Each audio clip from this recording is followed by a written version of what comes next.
Hello friends. कैसे हैं आप सब आई होप आप लोग अच्छे होंगे। तो हम लोग स्टार्ट करते हैं। और जैसे कि आपको मैंने बताया है कि इस पे जहाँ तक हो सके मैं एक सीरीज लेकर के आ रहा हूँ। मैं केमिकल बॉन्डिंग का इंट्रोडक्शन लेक्चर मैंने लेकर के आया। फिर उनके बाद एसिड बेस केमिस्ट्री लेकर के आया इनऑर्गेनिक पोर्शन में। मैं आज एक्चुअली में कहने का तो छोटे टॉपिक होते हैं बट उनके वेटेज और काफ़ी इंटरेस्टिंग होते हैं। जब उसे समझने आप समझ कर अगर जहाँ आप आगे चलकर पढ़ोगे तो काफ़ी इंटरेस्टिंग टॉपिक बनते हैं वो। जैसे कि आप मेन ग्रुप केमिस्ट्री में आप पढ़ते हो S block, P block, D block में पढ़ते हो आप। उसके काफ़ी वैरायटी है, काफ़ी एप्लीकेशन है।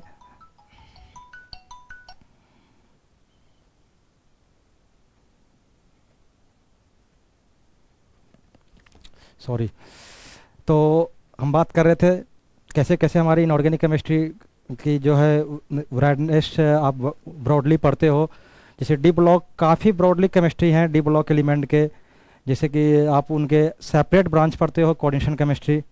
और हायर लेवल की अगर बात करें जैसे कि बीएससी लेवल की बात, बीएससी एमएससी, उसमें एक चैप्टर और इंक्लूड होते हैं जिसे ओएमसी नाम दिए जाते हैं, ऑर्गेनो मेटालिक केमिस्ट्री। और डी ब्लॉक जिसके लास्ट इलेक्ट्रॉन डी ऑर्बिटल में से डी सब सेल में फुल फील्ड होते हैं तो उसे डी ऑर्बिटल कहते, डी ब्लॉक एलिमेंट के कैटेगरी में रखा गया है ये पीरियोडिक टेबल में। लेकिन आज हम न एस ब्लॉक, न पी ब्लॉक, न डी ब्लॉक, मैं एक अलग एफ ब्लॉक की डिस्कस करने जा रहा हूँ। और उसमें क्या इंटरेस्टिंग कहानियाँ हैं, उसमें क्या पढ़ने हैं हमें। और उनमें जितने भी आप पहली तो बात है कि फर्स्ट ऑफ ऑल उनके बहुतों को उनके नाम भी जुबान पे नहीं चढ़ते हैं। उनके नाम भी जुबान पर नहीं आते हैं अच्छे तरीके से। और सबके साथ ऐसे होते हैं क्योंकि उनके नाम ही ऐसे हैं जैसे कि प्रोमिथियम, पैराचोडैमियम, डायस्प्रोसियम, थुलियम, वगैरह वगैरह नाम, सीरियम, समेरियम, ये सब नाम आते हैं जो कि आपको प्रैक्टिस करने पर यही एक चीज़ है जो कि आपको थोड़ा जुबान पे ऐसे देखो 11वीं 12वीं 10वीं जो भी पढ़ते हैं तो सभी को नाम sodium, potassium, calcium, caesium, francium, beryllium, magnesium, ये जितने भी हैं, कैल्शियम, स्ट्रॉन्सियम। आप जैसे डी ब्लॉक में स्केडियम, titanium, vanadium, chromium, manganese, ferrous, cobalt, nickel, zinc, copper. तो ये सारे जैसे कि मेन ग्रुप। और पी ब्लॉक की बात करूँ मैं तो नाइट्रोजन, फास्फोरस, एंटीमनी, बिस्मिथ, जितने भी हमारे सारे सभी तो याद होते हैं एक्चुअली में। हम लोग पढ़ते हैं उन्हें मेन ग्रुप केमिस्ट्री में। और डी ब्लॉक चूँकि आप बीएससी की बात कर रहे हो तो डी ब्लॉक जो है उनकी भी केमिस्ट्री काफ़ी डेवलप है और उनके कंपाउंड काफ़ी पढ़े जाते हैं कोऑर्डिनेशन केमिस्ट्री में। उसमें नॉमेनक्लेचर पढ़ते होंगे, हम लोग पढ़ते भी थे और पढ़ते भी होंगे बहुत कोई, कि नॉमेनक्लेचर, ऑक्सीडेशन स्टेट। और उसके बाद आगे फर्दर बॉन्डिंग थ्योरी हम लोग कोऑर्डिनेशन केमिस्ट्री में पढ़ते हैं। जैसे कि बात करूं मैं हम सीएफटी, बीबीटी और एमओटी एडवांस थ्योरी जो है, एमओटी एलएफटी जिसको लिगेंड फील्ड थ्योरी भी नाम दिए जाते हैं। फिर उनके बाद स्पेक्ट्रा की स्टडी करते हैं, जेटीडी करते हैं, बहुत फिर रिएक्शन मैकेनिज्म की ओर मूव करते हैं। अगर जहाँ मैं कोऑर्डिनेशन केमिस्ट्री की बात करूँ तो अगर जहाँ कोई बंदा पढ़ना चाहे कोई और पढ़ाना चाहे तो 2 महीने भी कम पड़ जाएंगे उसे, 6 महीने भी मैक्सिमम पढ़ सकते हैं वो। इतने सारे कुछ पढ़ने के लिए ओएमसी उसे भी 2-3 महीने लग जा 2-3 मंथ लग जाते हैं पढ़ने में और पढ़ाने में। तो काफ़ी ज़्यादा वेटेज है उन सबों की। बट एफ ब्लॉक केमिस्ट्री की जो है वेटेज तो अब जितने भी एग्ज़ाम हो रहे हैं छोटे लेवल की, पीजीटी और नेट गेट, अब सभी से उससे क्वेश्चन राइज होने लगे हैं। और देखो एफ ब्लॉक केमिस्ट्री में सबसे, ये तो एक्चुअली अलग स्ट्रक्चर बना है, इस पर नहीं जाना है। से देखो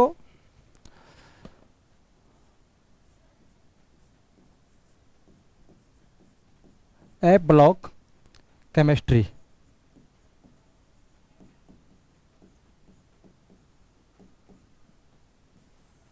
इसे हम लोग इनर ट्रांजिशन सीरीज भी, इनर ट्रांजिशन एलिमेंट की भी नाम हम लोग बोलते हैं। जैसे ट्रांजिशन मेटल तो ट्रांजिशन एलिमेंट तो ट्रांजिशन सीरीज तो आप पढ़े होंगे डी ब्लॉक में, 3D, 4D, 5D। और एफ ब्लॉक की केमिस्ट्री को जो है इनर ट्रांजिशन सीरीज में हम लोग बच्चे क्लास में एनसीईआरटी में हम लोग देखे हैं नाम, और हम लोग पढ़ते हैं उनके अलग नाम भी दिए जाते हैं, इनर ट्रांजिशन सीरीज।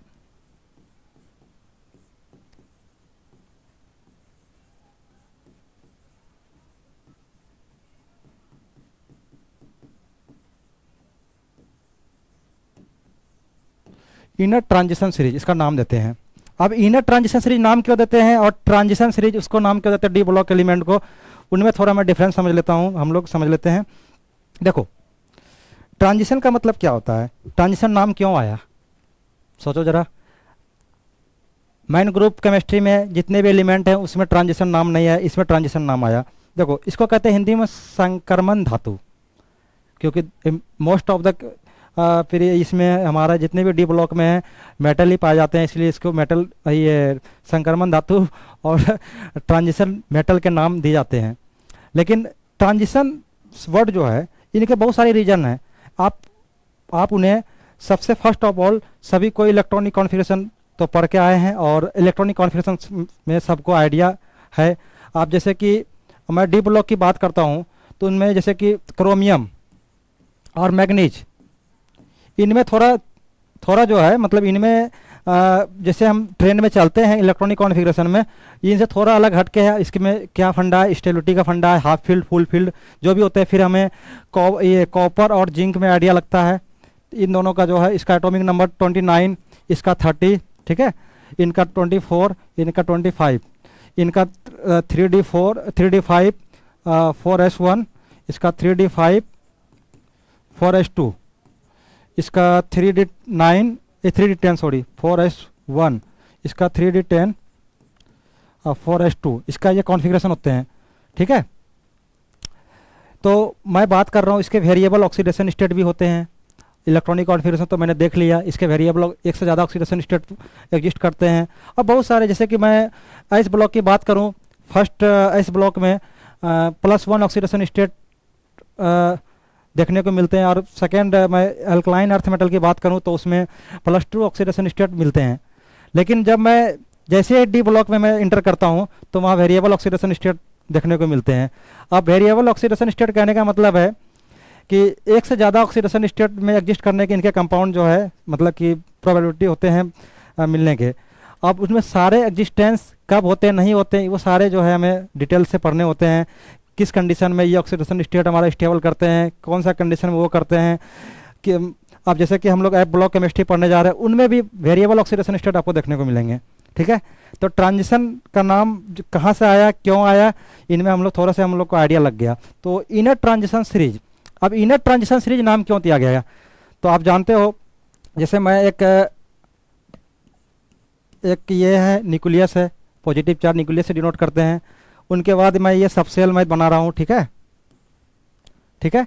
अब देखो यहाँ पर NS होते हैं, ठीक, यहाँ पर N-1D होते हैं, ठीक है। अब यहाँ पर N-2F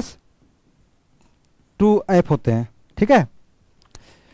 अब फर्स्ट सेल को क्या नाम दिया जाता है, फर्स्ट सेल को हम लोग बोलते हैं अल्टीमेट सेल। क्या बोलते हैं, अल्टीमेट सेल,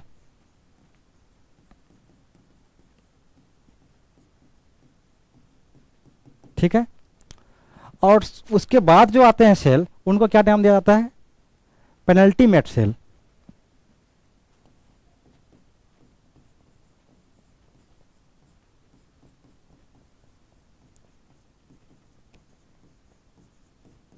अब उनके बाद जो जिनका नंबर आता है जिसको हम लोग एफ ब्लॉक केमिस्ट्री पढ़ने जा रहे हैं, तो यहाँ पे जो है ये जो हमारा आते हैं इनको कहते हैं एंटी पेनल्टीमेट सेल।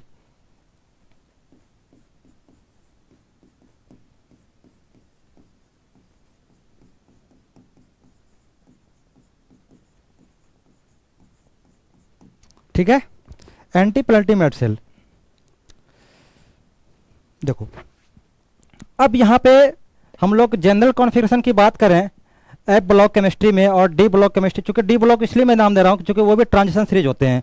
मैं डी ब्लॉक को ज़्यादा डिटेल में जाऊँगा नहीं, मैं एफ ब्लॉक पर ही फोकस कर रहा हूँ, ठीक ना। उसके सारे कॉन्फ़िगरेशन, ऑक्सीडेशन स्टेट्स के कंपाउंड, उसके जितने भी हमारे कॉन्सेप्ट होंगे, जितने भी हमें टॉपिक पढ़ने होंगे उन्हीं को ही मैं वेटेज दूंगा। बट थोड़ा सा मैं उससे ओवरव्यू करा रहा हूँ डी ब्लॉक से, वो भी ट्रांजिशन सीरीज में जो है उनके जनरल कॉन्फ़िगरेशन क्या होते हैं और इनर ट्रांजिशन सीरीज जो एफ ब्लॉक केमिस्ट्री हम लोग पढ़ते हैं उनके जनरल कॉन्फ़िगरेशन क्या होते हैं। चलिए उस पर मैं चर्चा करता हूँ। देखो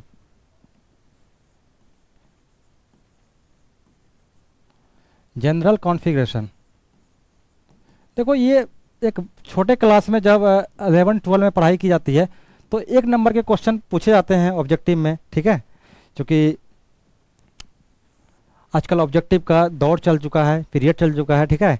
आजकल मेहनत करना कम और इजी वे में नंबर लाना ज़्यादा ज़्यादा इजी मिलते हैं, और क्वेश्चन सेटिंग करने वाले को भी इजी मिलता है। बट इतना आप ध्यान रखना कि जितने शॉर्ट एग्जाम होते हैं उतने डिफ़िकल्टी होते हैं उसको पढ़ना और पढ़ाना। ऐसा बात, वो तो तुक्के की बात अलग है, वो स्ट्रेट फॉरवर्ड टाइप के क्वेश्चन पूछे जाते हैं तो उसमें तो अलग है।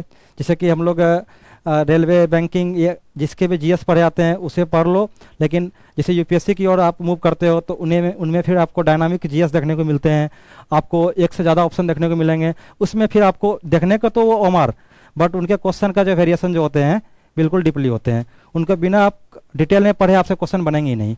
इसलिए स्ट्रेट फॉरवर्ड टाइप का धीरे धीरे टाइम पीरियड जा रहे हैं, स्टैटिक्स टाइप ऐसे कहते हैं। अब डायनामिक पीरियड चल रहे हैं, चाहे जिस भी पेपर को आप उठाओ, आप चाहे जीएस की पोर्शन लो चाहे किसी भी। इसलिए पहले के दौर में जो है क्वेश्चन पूछे जाते थे इनके जनरल कॉन्फ़िगरेशन, क्योंकि बहुतों को जनरल कॉन्फ़िगरेशन ही नहीं आता था। मैंने आपको बताया एफ ब्लॉक केमिस्ट्री का एफ ब्लॉक एलिमेंट का नाम बहुतों को आता भी नहीं है, बहुतों मतलब आता है, उसका नाम थोड़ा अजीबोगरीब देखने को मिलते हैं। और मेन ग्रुप केमिस्ट्री जो है सभी के जो परिचित होते हैं, इंट्रोड्यूस होते हैं पहले से, तो उनके नाम जो है ईजी वे में सभी को आते हैं। बट कोई नहीं, हम लोग को सीखना है इसमें, है ना।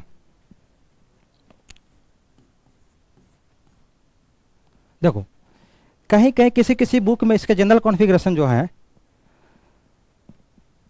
0 to 14 और n-1, 1 से 10 और ns, ठीक है, ये रहते हैं। और कहीं कहीं आपको 1 से 14, ठीक है, और n-1 d 1 से 10, ठीक है, ns2। अब बताओ कि दोनों में कौन सही होगा। और बहुत सारे बुक आपको, जैसे कि मैं जितने भी बुक को मैंने भी देखा है और मुझे भी कंफ्यूज होते थे कि यार कभी कभी जो है इनमें ये है कुछ, ये है। जब जैसे से हायर एडवांस की और आप स्टडी करने जाते हो तो अच्छे बुक पढ़ते होंगे, और अच्छे बुक के कंटेंट जब देखते हैं तो आपको कॉन्फ़िगरेशन कुछ अलग देखने को मिलते हैं, है ना।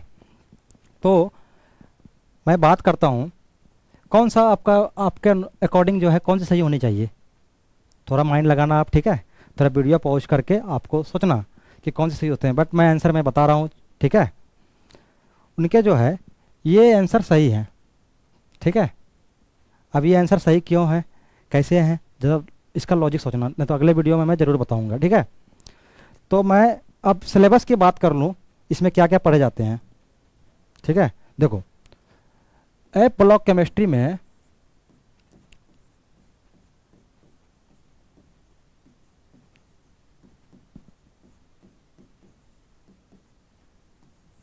ठीक है, इसमें देखो 2 सीरीज होते हैं, ठीक है।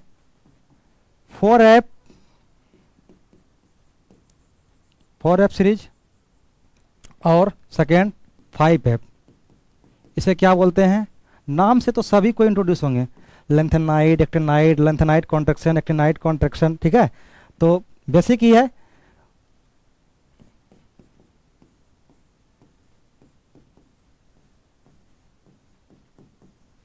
लेंथेनाइड्स एंड एक्टिनॉइड्स, ठीक है। 5F series, 4F series. तो हम लोग आज 4F सीरीज की बात करते हैं, है ना। दोनों पढ़ने हैं हम लोगों को, दोनों सिलेबस में हैं, दोनों के सारे प्रॉपर्टीज पढ़ने हैं, और लेकिन सिलेबस में हमें। अब देखो फर्स्ट ऑफ ऑल मैं इनका डिटेल में एक एक, पहले मैं बेसिक ही इलेक्ट्रॉनिक कॉन्फ़िगरेशन की बात करूंगा, ठीक है।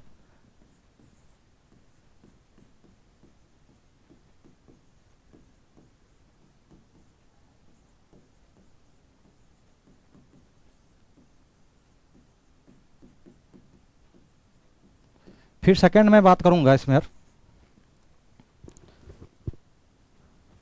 ये देखो इलेक्ट्रॉनिक कॉन्फ़िगरेशन जो होते हैं ये भी बहुत इंपॉर्टेंट करते हैं। जब छोटे लेवल का पेपर दोगे, छोटे लेवल क्या, वैसे किसी को छोटे लेवल नहीं कहना चाहिए, जैसे कि आप टीचिंग में पीजीटी, सेट, बहुत सारे पेपर हैं जो कि अभी भी इलेक्ट्रॉनिक कॉन्फ़िगरेशन से क्वेश्चन पूछते हैं। बट जैसे ही हायर लेवल के एग्ज़ाम, जैसे कि आप साइंस के फील्ड में सबसे बड़े एग्ज़ाम के में से एक नेट, गेट, TIFR, इन सबों में आप इलेक्ट्रॉनिक कॉन्फ़िगरेशन से क्वेश्चन नहीं पूछते हैं।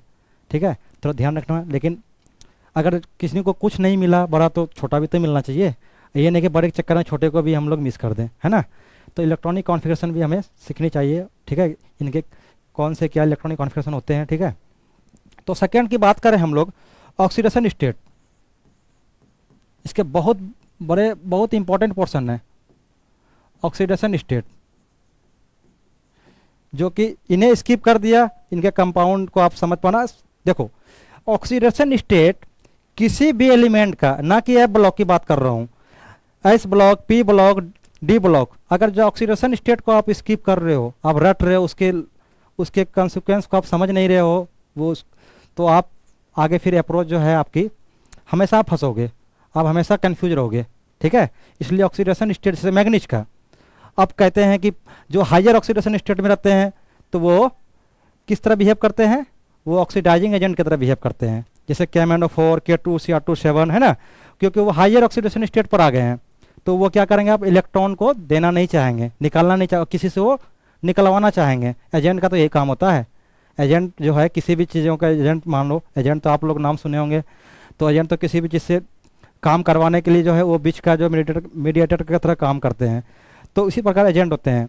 तो ऑक्सीडेशन स्टेट को कभी भी मिस नहीं करना है। ठीक है, उसी प्रकार एफ ब्लॉक में हम लोग ऑक्सीडेशन स्टेट पर चर्चा करेंगे।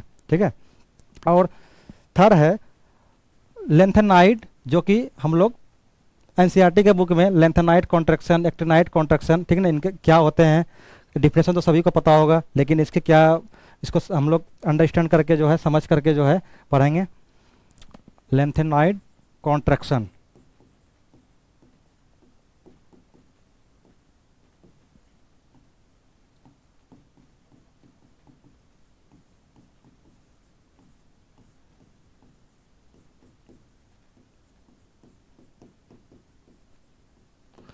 Lanthanide and actinide contraction. ठीक है, अब आगे की बात जब हम करते हैं तो कलर एंड इलेक्ट्रॉनिक स्पेक्ट्रा। अब इसके कलर डी ब्लॉक केमिस्ट्री के, जैसे कोऑर्डिनेशन केमिस्ट्री, OMC, सभी तो कलर के लिए जाने आते हैं। ठीक है, कलर कलर कलर के लिए, कलर की बात करें तो LMCT, MLCT, DD ट्रांजिशन, है ना, लेपार्टे स्पिन फॉरबिडन। ठीक है, बहुत सारे थ्योरी हम लोग पढ़ते हैं, लेकिन यहाँ भी हम लोग पढ़ेंगे। ठीक है, इसके कलर और इलेक्ट्रॉनिक स्पेक्ट्रा, जो कि बात करें तो MSc लेवल के जितने भी एग्जाम होते हैं, इसमें जो है इसके क्वेश्चन देखने को मिलते हैं।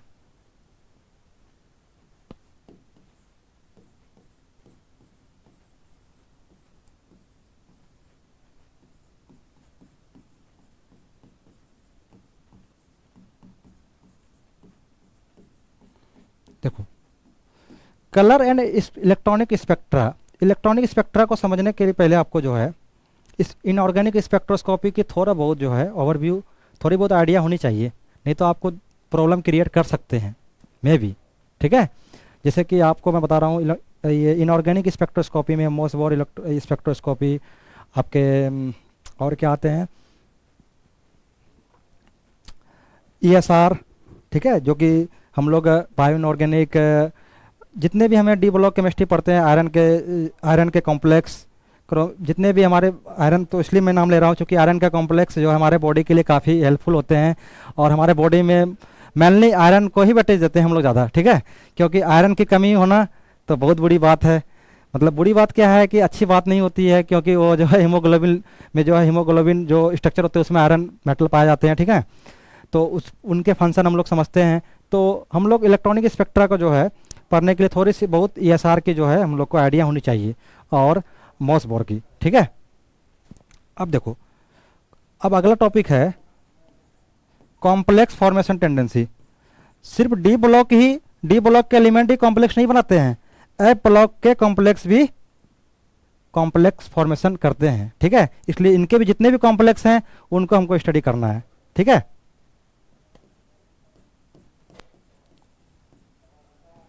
Complex formation tendency, sorry tendency कहता हूँ। ठीक है, और एक चीज़ मैं ऐड करना चाहूँगा,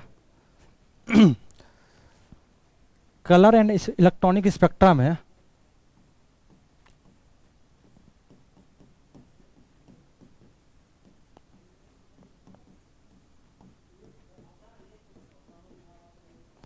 मैं दो चीज पढ़ता हूं इसमें, है ना।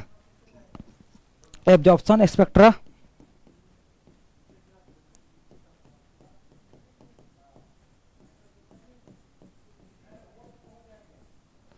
दूसरा मैं पढ़ता हूं इमिशन स्पेक्ट्रा, ठीक है।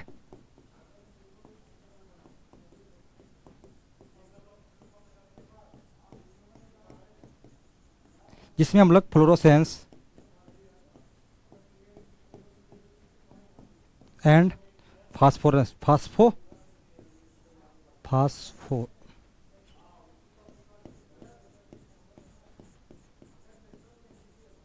फास्फोरेंस, ठीक है। देखो, इमिशन स्पेक्ट्रा में हम लोग फ्लोरोसेंस और फास्फोरेंस पढ़ते हैं, ठीक है। तो बात ऐसी है, अब देखो एक क्वेश्चन है मेरे मन में, और आप लोग जरा इस पर गौर करना, मैं उस पर डिस्कस नहीं करूंगा कि इमिशन स्पेक्ट्रा जो है उनके ग्राफ और एब्जॉर्प्शन स्पेक्ट्रा ग्राफ आप खुद बनाने की कोशिश करना, किसी बुक का हेल्प मत लेना, क्योंकि बीएससी एमएससी के बच्चे को थोड़ी तो आइडिया लग ही गए होंगे। एक्चुअली मैं इसलिए कह रहा हूँ, एक हमारे गुरुजी जो कि फॉरेन से अभी मतलब कि आए हैं, हमारे कॉलेज में ज्वाइन किए, उनकी क्लास फोटो केमिस्ट्री की हो रही थी, और उनमें photo chemistry, emission spectra, Jablonski diagram, बहुत सारे चीज़ें हैं जो कि उसकी चर्चा करने के पहले उन्होंने बहुत सारे लोगों से उन्होंने पहले बोर्ड पे बुलाया और बहुतों से इन्हीं ग्राफ को उन्होंने ड्रॉ करवाया। बताओ, तुम लोगों ने यूवी आईआर सब कर एक प्रैक्टिकल लैब करके आए हो, ठीक है। तो इसके बारे में इसका ग्राफ बनाओ। ग्राफ तो बहुतों को आता भी था, बहुतों को नहीं भी आता था। तो बात ऐसी है, इसलिए थोड़ा आप कोशिश करना, ठीक है। और कैसे इंटरव्यू में क्वेश्चन को फंसाते हैं बोल करके, और छोटी छोटी चीज़ों को जो है मन से जो है, आपको ग्राफ बहुत सारे ग्राफ दे देंगे, उसमें ग्राफ को आपको जो है इंटरप्रेट, आपको जज करने आने चाहिए। इसलिए आप इस पर थोड़ा ध्यान देना, ठीक है। और फ्लोरोसेंस, फास्फोरेंस, ये हमारे रियल लाइफ में जो है जितने भी हमें देखने को मिलते हैं, इसके काफ़ी एप्लीकेशन है। इसलिए इस ग्राफ को जो है पूछने के चांस जो है काफ़ी होते हैं इंटरव्यू में, ठीक है। तो इसलिए आप थोड़ा इस पर आप ध्यान देना, ठीक है। Separation of A block element. अब अगला टॉपिक है, कौन सी टॉपिक का नंबर क्या था?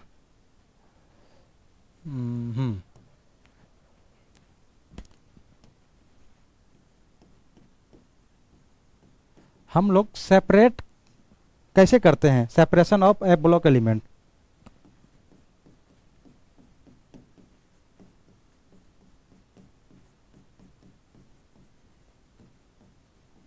ठीक है। और अगला टॉपिक में application of A block element. जैसे डी ब्लॉक एलिमेंट के एप्लीकेशन बहुत सारे होते हैं। आप देखे होंगे कि बायो इनऑर्गेनिक आप पढ़ते होंगे, आप बहुत सारे कॉम्प्लेक्स पढ़ते होंगे, उनके हमारे रियल लाइफ में, वैसे ओएमसी हम लोग पढ़ते हैं, हमारे रियल लाइफ में काफ़ी एप्लीकेशन उसके देखने को मिलते हैं। क्या ब्लॉक केमिस्ट्री के भी क्या एप्लीकेशन होते हैं? हाँ, होते हैं। तो इसलिए इनके जो भी कंपाउंड हमारे रियल लाइफ में एप्लीकेशन होते हैं, मैं उसकी चर्चा करूंगा, ठीक है।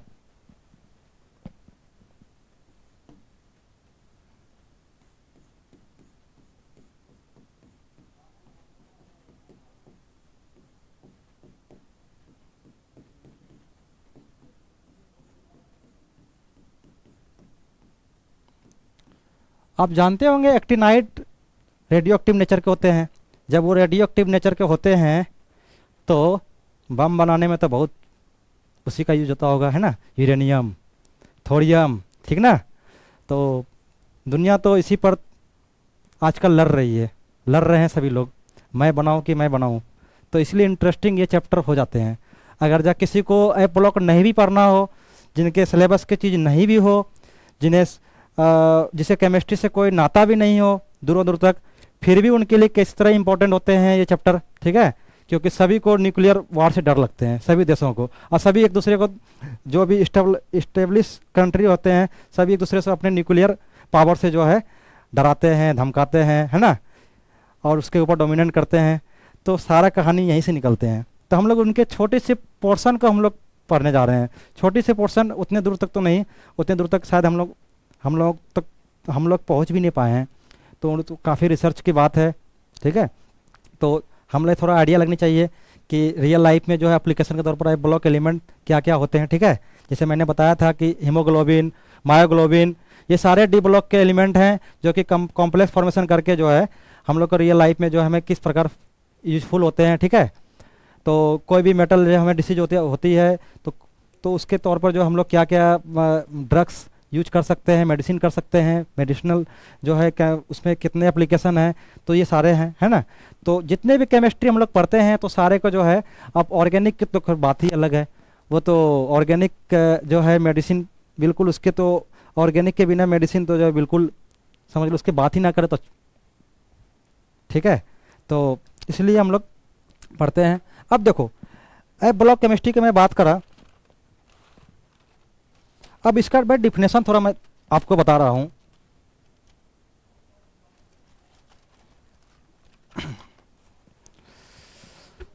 देखो डिफिनेशन की ओर मैं जाऊं,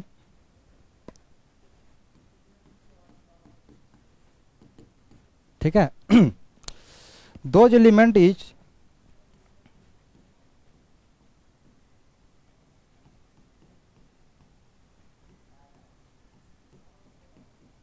those element is which last electron, वही डिफिनेशन जो हम लोग पढ़ते आ रहे हैं सभी ग्रुप के लिए, which last electron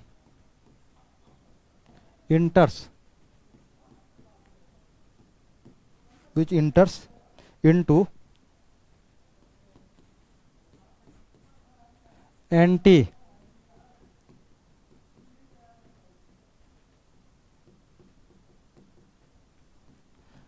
penultimate cell, ठीक है। Anti penultimate cell are called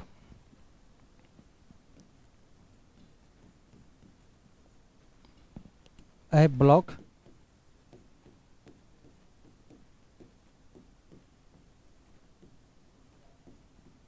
ठीक है। तो यह रहा डिफिनेशन, छोटी सी बात है, 2 लाइन का डिफिनेशन है, ठीक है। और सभी देखो last electron D subshell SP जिस पे आते उसी का अकॉर्डिंग उसको जो है नाम दिए गए हैं। और ऐसी बात नहीं है कि सिर्फ इलेक्ट्रॉनिक कॉन्फ़िगरेशन को देखते ही उसका नाम दे दिए हैं, उसकी कैटेगरी में उसको डाल दिए हैं। बहुत सारी ऐसी चीज़ हैं जो कि हमें आगे चलकर देखने को मिला, जानकारी मिली कि अरे ये बात है, अच्छा लास्ट इलेक्ट्रॉन इस सबसेल के अलावा भी अगर कोई प्रॉपर्टी है तो हम लोग उस पर पढ़ते हैं डायगोनल प्रॉपर्टी, ठीक है। डायगोनल जो है रिलेशनशिप पढ़ते हैं। तो इसमें भी हमको देखने को मिलेंगे जब हम लोग कुछ ऐसे एलिमेंट की बात करेंगे जो कि जिसके बिहेवियर जो है मेन ग्रुप एस ब्लॉक के एलिमेंट से देखने को मिलेगा, इसलिए उसके प्रॉपर्टी दोनों का सिमिलर कैसे होते हैं, दोनों का जो है फिर सेम तरीके से यूज कैसे कर सकते हैं, उनकी भी हमको लोग को समझना है और उनको भी देखना। काफ़ी इंटरेस्टिंग बन जाते हैं अगर जब आप एक चीज़ को दूसरे चीज़ से रिलेट करके पढ़ते हो, सिर्फ सेपरेट नहीं पढ़ते हो। सेपरेट तो पढ़ना ही है क्योंकि इतने ब्रॉडली जो है इस पर काम हुए हैं, क्योंकि साथ पढ़ना मुश्किल होते हैं, बट सेपरेटली पढ़ के भी उसे रिलेट करना है, रिलेट करके उनके बाद समझना है क्या वो अच्छा इसी कारण इनका जो है इसके सिमिलर प्रॉपर्टी होते हैं, इसलिए इनके स्थान पे जो है हम इसको यूज कर सकते हैं, और जो है दोनों का सिमिलरिटी होते हैं प्रॉपर्टीज में। तो ये भी हमें देखना है कौन से एलिमेंट क्या होंगे, वो इंटरेस्टिंग बात है, वो आने वाला समय में आपको बताएगा जो है कि हाँ ये बात तो सही है। इसलिए बने रहिए आप, ठीक है, और देखते रहिए, और हम लोग भी सीख रहे हैं।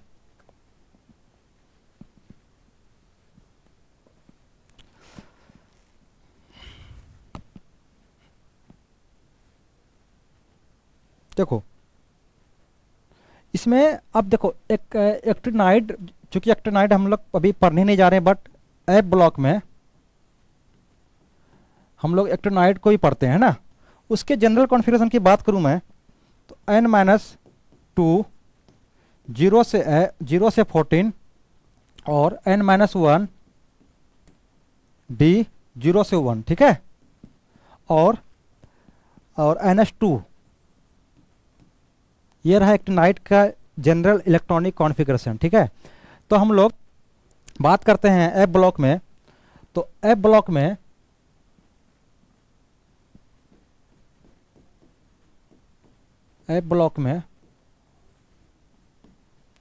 हम लोग सीरियम, सॉरी पहले लेंथनम जो है, लेंथनाइड जिसके नाम देते हैं हम लोग,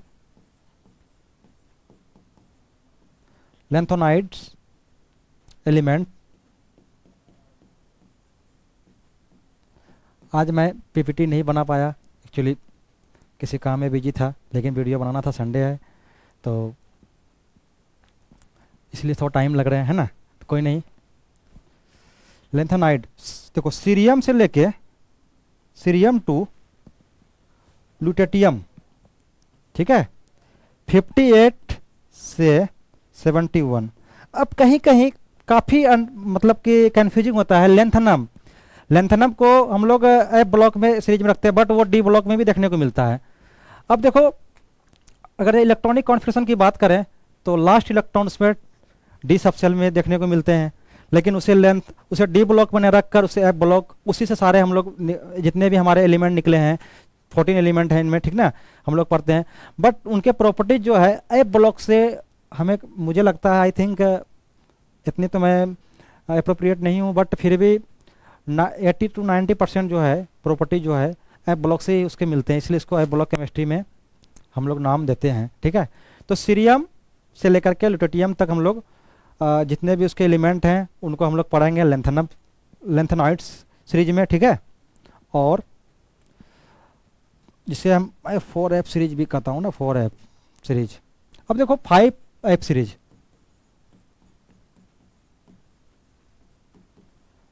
5F सीरीज की बात करूं, जिसको मैं एक्टिनाइड हम लोग एक्टिनाइड के नाम से भी जानते हैं,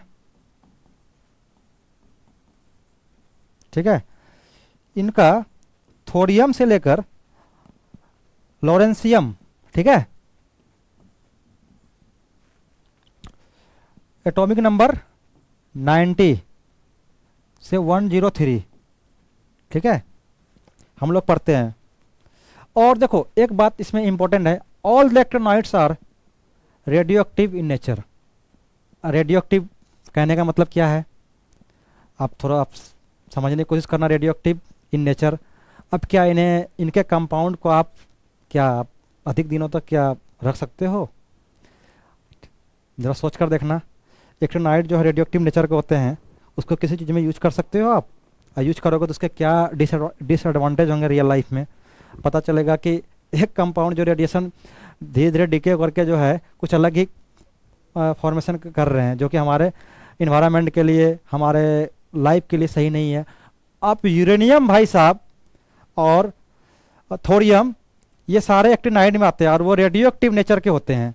अब बताओ उनके अगर जब हम एटॉमिक बॉम्ब बनाते हैं, परमाणु बम, तो वो कहीं ब्लास्ट बॉम्बारी होते हैं उनका किसी इन्वायरमेंट में कहीं भी, तो बताओ उनका क्या हाल होगा।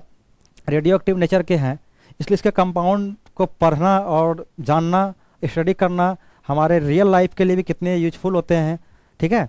तो इसीलिए तो बहुत सारे हमारे मतलब कि आप कह सकते हो वर्ल्ड वार के पीरियड के दौरान जो है, पीरियड में जो है आप हिरोशिमा नागासाकी इस पे बॉम्ब गिराए गए थे अमेरिका के द्वारा, तो उनके तो आज तक हम लोग जो है, हम लोग क्या इतिहास गवाह है इनके लिए।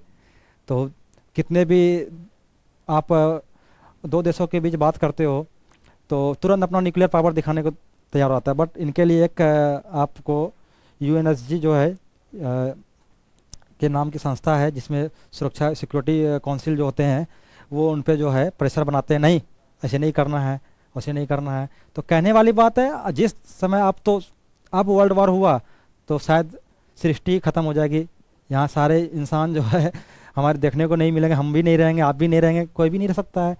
तो इसलिए साइंस को अगर जब हम लोग काम के लायक यूज करें तो ज़्यादा बेटर है। अभी देखो रूस की वार चल रहे हैं या यूक्रेन के जो बीच तबाही हुई है, तो क्या करोगे, इंसान अपने जो है। चलो ठीक है, हम लोग पढ़ाई की बात करते हैं।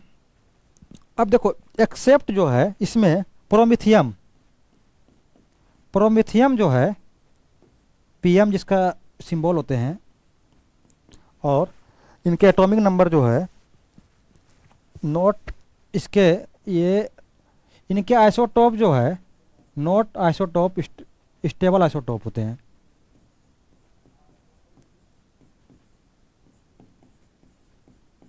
देखो जी, अब आइसोटोप आइसोबार क्या होते हैं, जिनके atomic number same, atomic mass different, वो आइसोटोप कहलाते हैं, कार्बन 13, कार्बन 12, ये सब आइसोटोप हैं आपस में, है ना। तो एक एलिमेंट्स जो है, एक एलिमेंट एक से ज़्यादा स्टेट में पाए जाने की संभावनाएं होती है। उसके एटॉमिक मास के बेस पे मैं कह सकता हूँ कि एटॉमिक मास जो इसके इतना है, उनके उतना है। अब क्यों होते हैं ये आप सोचना ज़रा, ठीक है, मैं तो बताऊंगा ही आने वाला वीडियो में, ठीक है।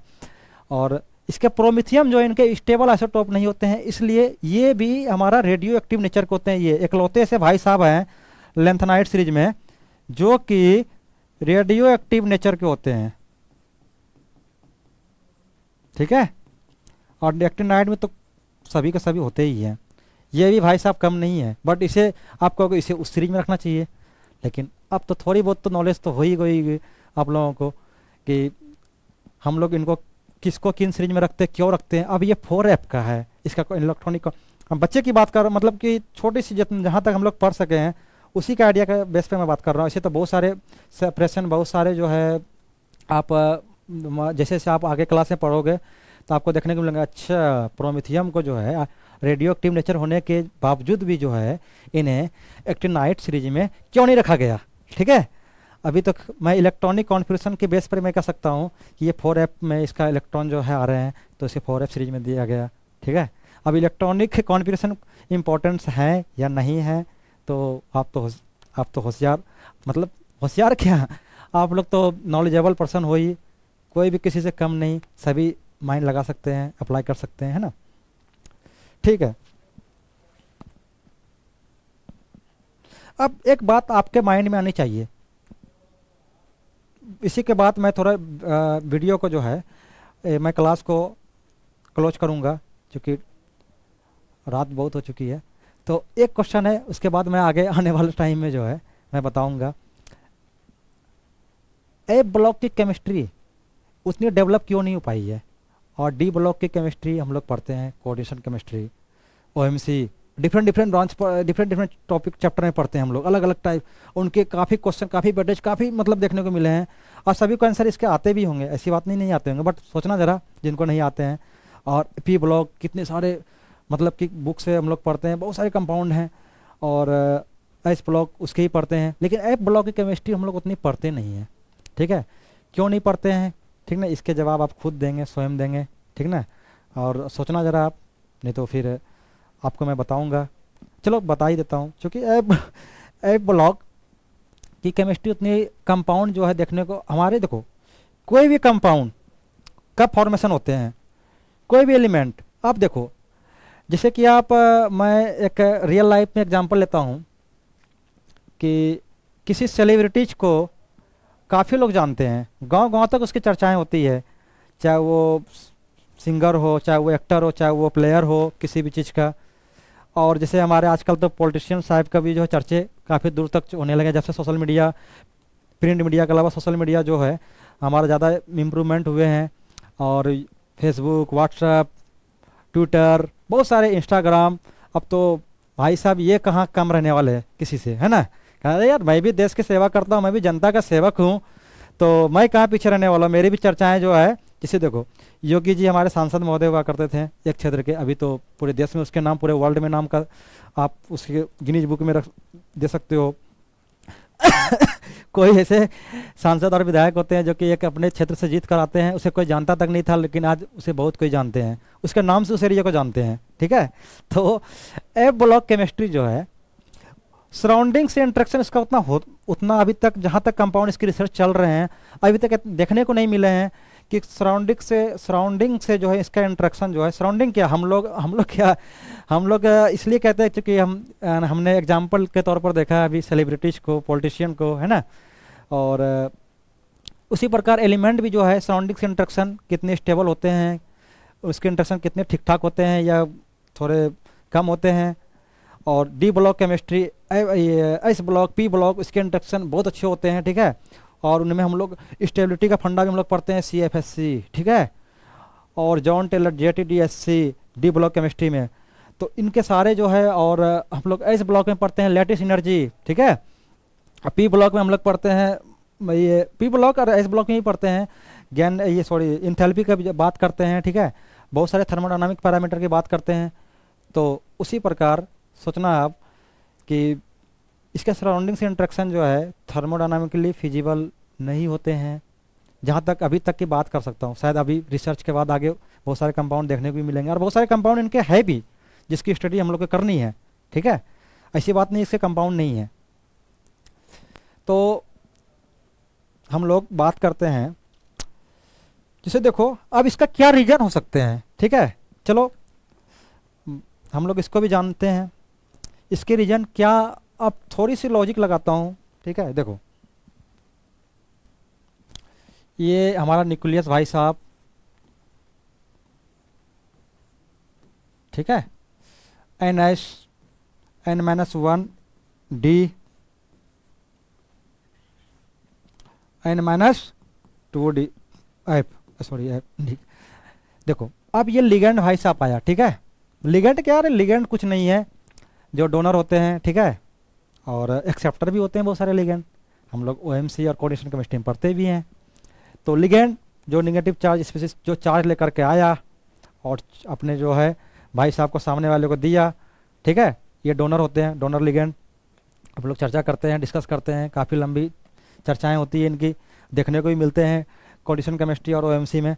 तो लिगेंड आया, ठीक है। अब बताओ एफ सब सेल कहाँ है, एंटी पेलेंटीमेट सेल अंदर की ओर है।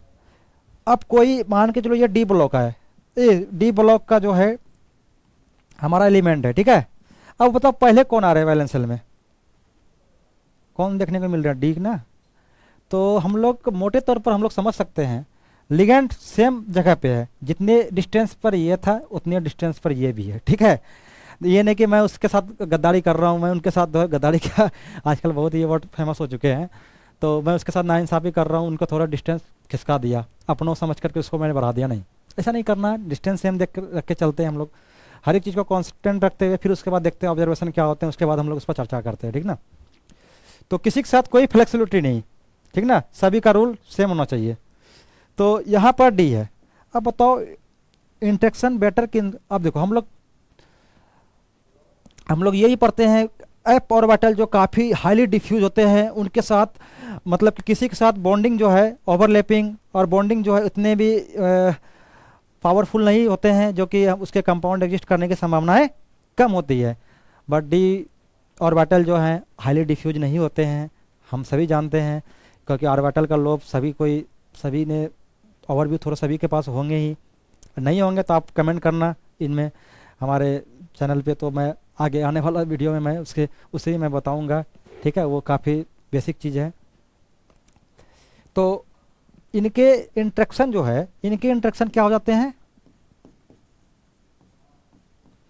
इनके इंटरेक्शन वीक हो जाते हैं, ठीक है। इनके इंटरेक्शन क्या होते हैं,